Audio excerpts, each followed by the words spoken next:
BRS working president KTR Congress ప్రభుత్వంపై తీవ్ర స్థాయిలో ధ్వజమెత్తారు. శనివారం సిరిసిల్లాలో నిర్వహించిన పార్టీ నాయకులు కార్యకర్తల సమావేశంలో పాల్గొన్న ఆయన పార్టీ శ్రేణులని ఐక్యంగా ముందుకు సాగాలని పిలుపునిచ్చారు. సీఎం రేవంత్ రెడ్డికి తనతో ఉన్న వ్యక్తిగత విభేదాల కారణంగా సిరిసిల్లాలోని బీఆర్ఎస్ నాయకులను లక్ష్యంగా చేసుకోవద్దని కేటీఆర్ విజ్ఞప్తి చేశారు. బతుకమ్మ చీరల ఆర్డర్లను రద్దు చేయడం ద్వారా స్థానిక చిన్న తరహా పరిశ్రమలను ప్రభుత్వం దెబ్బతీసిందని ఆరోపించారు.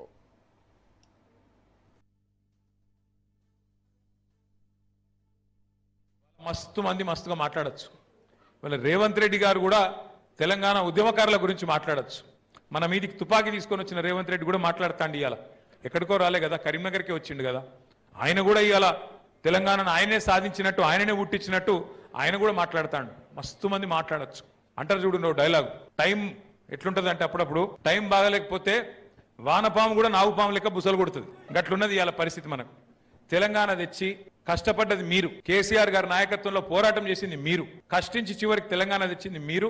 కానీ ఆ వచ్చిన తెలంగాణ ఇవాళ మనం పాట పాడుకునే పరిస్థితి వచ్చింది. ఎవని పాలైందిరా తెలంగాణ అని చెప్పి ఇలా పాట పాడుకునే దుస్థితి వచ్చిన మాట వాస్తవం.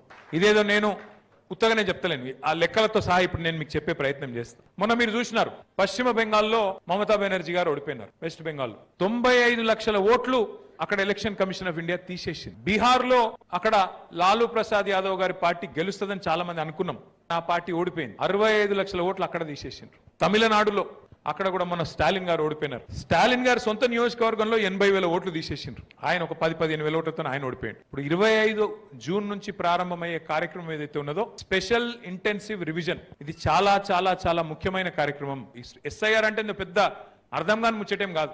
ఓట్ల వడపోత కార్యక్రమం, ఓటర్ లిస్టును జల్లడబట్టే కార్యక్రమం, గంత తప్ప ఏం లేదన్న. దాని విషయం ఒకసారి మీకు చెప్తా. ఇది మొదటిసారి జరగలేదు, ఇది మొదటిసారి జరుగుతలేదు భారతదేశంలో. ఇది వరకు 13 సార్లు జరిగింది, ఇది 14వ సారి. కానీ ఈసారి కొన్ని అనుమానాలు ఉన్నాయి కాబట్టి మనం జాగ్రత్తగా మనం ఉంటే మంచి జరుగుతుందన్న ఉద్దేశంతో ఎన్నికల కమిషన్ దగ్గరికి మన పార్టీ తరఫున నేనే పోయినా. ఎన్నికల కమిషన్ బీహార్ అప్పుడే మమ్మల్ని అందరినీ పిలిచింది. 6 నెలల కిందట 9 నెలల కింద పిలిస్తే పోయి అడిగినాం, సార్ మీరు ఇదేదో అధికారిక ప్రక్రియ అని చెప్పి ఆఫీసర్లకు అప్పచెప్తే కాదు, మీరు కంపల్సరీ ప్రతి పార్టీకి సంబంధించిన నాయకులు కార్యకర్తలు ప్రతి పోలింగ్ బూత్ లో ఉంటారు, మాకు కూడా అవకాశం ఇవ్వాలి, ఆల్ పార్టీ కమిటీ వేయండి అని మనం అడిగినాం. అడిగితే దానికి అనుగుణంగానే ఇవాళ బూత్ లెవెల్ ఏజెంట్ ఒక్కొక్క పార్టీకి ఒక్క ఏజెంట్ ను నియమించుకునే వెసులు